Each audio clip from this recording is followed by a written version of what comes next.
turafise ego ayo matizane dushira mu maboisson santé ni kuvuga ibinyobwa bitanga amagara meza. Turafise kandi n'ivyo kwigira neza les produits de beauté, kandi vyose dukoresha vyose tubihingura tubikuye muri ivyo vyatsi kama.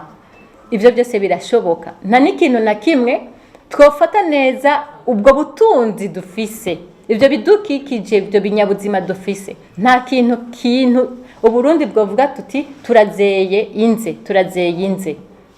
Nico rero twashaka ko abarundi bamenya yuko mu binyabuzima, mu bidukikije ngaha dufise ibidushobora kubungabunga neza amagara yacu, bikatubera imfungurwa kandi aribwo butunzi bwacu.